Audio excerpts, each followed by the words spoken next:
우리가 하나님과 친하게 지내려면 어떻게 해야 할까요?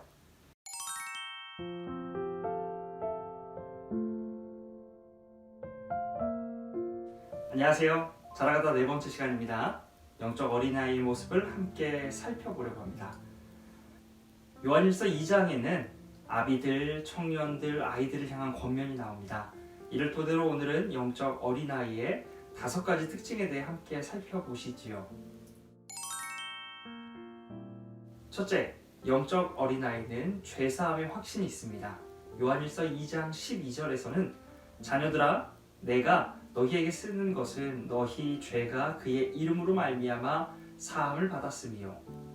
어린아이란 자신의 죄를 용서받았다는 확신 속에 걸어가는 사람입니다. 나를 용서하신 주님을 온전히 받아들일 때 그 사람은 예수님께서 주시는 영적인 자유를 누리며 살아갈 수 있습니다. 반대로 죄 용서에 대한 확신이 없다면 자유를 누리지도 못하고 하나님께서 주시는 은혜 안에 살아가기가 어렵습니다.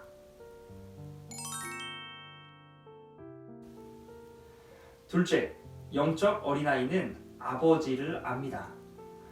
아이들아, 내가 너희에게 쓴 것은 너희가 아버지를 알았음이요. 하나님 아버지를 안다는 말은 지식적으로 하나님을 안다는 말이 아닙니다. 제가 어떤 유명 연예인을 안다고 말할 수는 있지만 연예인은 최연일이라는 사람이 있는지조차 모를 수도 있습니다. 아무 관계없는 지식이에요. 그러나 아버지를 안다는 말은 하나님이 나에게 아버지로서 어떠한 분이신지, 하나님이 나에게 다가오시고 하나님이 나에게 품으시는 마음, 나를 위한 행동과 말, 그리고 내가 알아채지 못했던 사랑의 표현들까지 이 모든 것들을 경험하면서 하나님과 나의 관계를 맺는 일, 이것이 하나님을 아버지로 아는 어린아이의 모습입니다. 나아가 어린아이가 엄마나 아빠를 의지하듯이 우리가 하나님을 온전히 믿고 의지하는 사람이 되기를 원하세요. 그런데 이러한 온전한 믿음이 어떻게 만들어지는가 생각할 때 우리는 어려움과 고난이라는 문제를 생각하지 않을 수가 없습니다. 안타깝게도 우리가 하나님을 내 아버지라고 말하게 되는 순간, 알게 되는 순간은 하나님이 아버지래 라고 누가 말해주는 순간이 아닙니다. 머리로 받아들일 수는 있을지 몰라도 우리의 몸으로, 마음으로, 진심으로 느끼기는 어렵죠.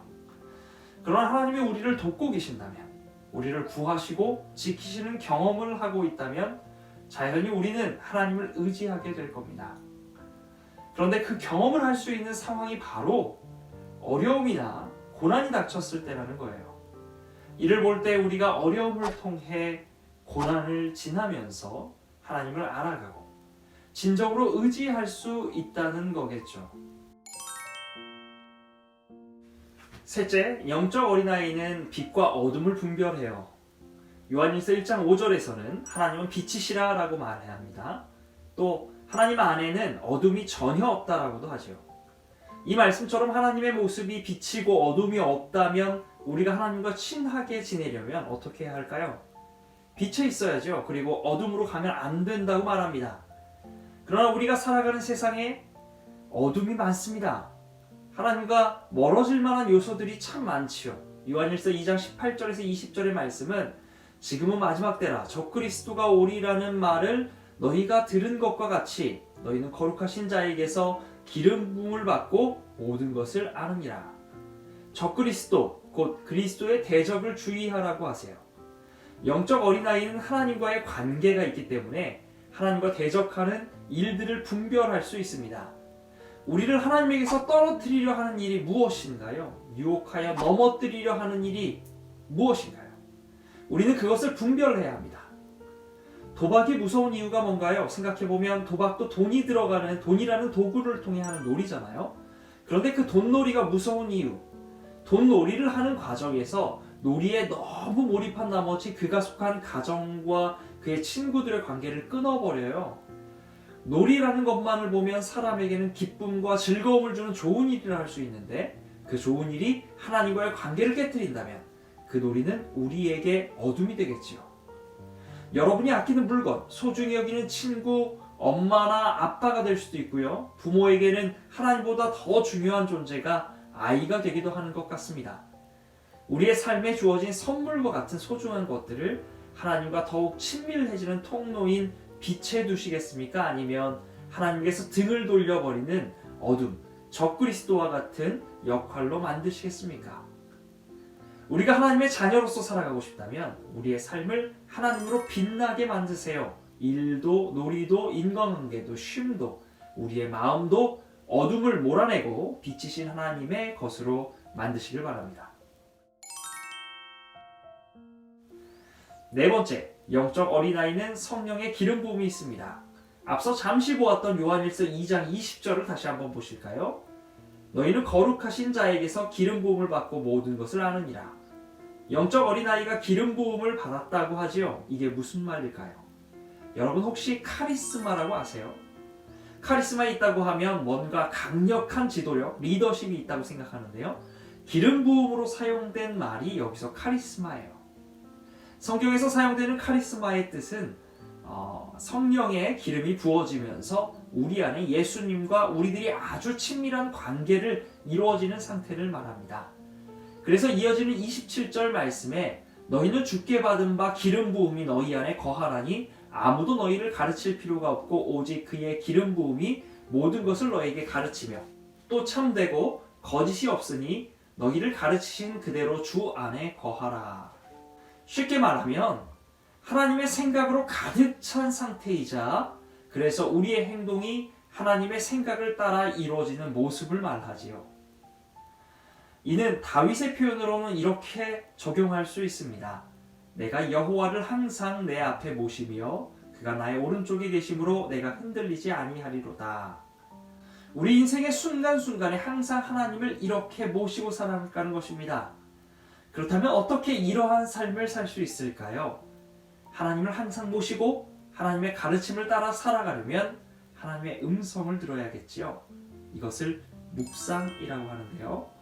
듣기 위해서 가장 먼저 필요한 일, 바로 기다림입니다. 이게 무척 힘들어요. 기다림은 우리가 그토록 어색해하는 침묵에서 시작하거든요. 아무 말도 하고 있지 않으면서 하나님의 소리가 들리기까지 기다려야 하는데 이게 정말 쉽지가 않습니다. 아무 말 하지 않고 기다리다 보면 우리의 머릿속에 온통 다양한 소리들이 울리거든요. 그런데 이러한 생각의 방해마저 지날 때에 우리는 비로소 하나님의 소리를 들을 수 있습니다. 그런데 이를 익숙하게 하기 위해서 저자가 제안하는 훈련이 있습니다. 우리가 눈을 뜨자마자 침대에 누워서도 화장실에서까지도 어떤 장소든 상관없이 시작할 수 있습니다. 하루에도 수시로 이러한 고백을 해보는 거지요. 주님, 제가 오늘 주님이 어떤 분인지 알고 싶어요. 주님을 사랑하며 하루 종일 함께 하고 싶어요. 이러한 고백들을 일상에서 반복하면서 우리 마음속에 하나님을 향한 관심과 하나님을 느끼는 민감함을 키우게 됩니다.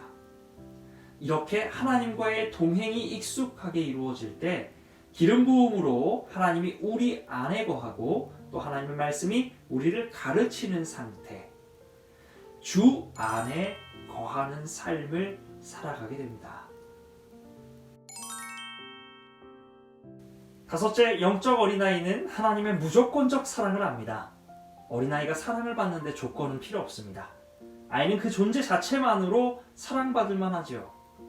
하나님도 우리를 존재 자체로 사랑하십니다. 우리의 어떤 행동 때문에 사랑을 시작하지 않으셨어요. 우리는 하나님이 만드신 인생 하나하나로서 하나님께서는 우리에 대한 사랑을 이미 시작하셨습니다. 영적 어린아이는 이러한 하나님의 사랑을 알고 있습니다. 그런데 앞서 하나님을 아버지로 아는 것과 같이 하나님의 사랑을 지식으로만 남겨놓지는 않습니다. 그래서 우리는 종종 이렇게 기도하지요. 하나님의 사랑을 깨닫게 해주세요 라고요. 그 사랑을 마음으로 깨닫고 나면 우리도 사랑을 고백할 수 있을 겁니다. 말로만이 아니라 행함으로 사랑을 이뤄낼 수 있을 겁니다. 요한일서 3장 18절의 말씀을 읽으면서 정리하시지요. 자녀들아, 우리가 말과 혀로만 사랑하지 말고 행함과 진실함으로 사랑하자. 아멘. 우리가 날마다 더욱 하나님의 사랑을 깨닫게 됨이 있기를 바랍니다. 그래서 우리가 그 사랑을 말로 고백할 뿐만 아니라 행함으로 살아낼 수 있기를 기대합니다.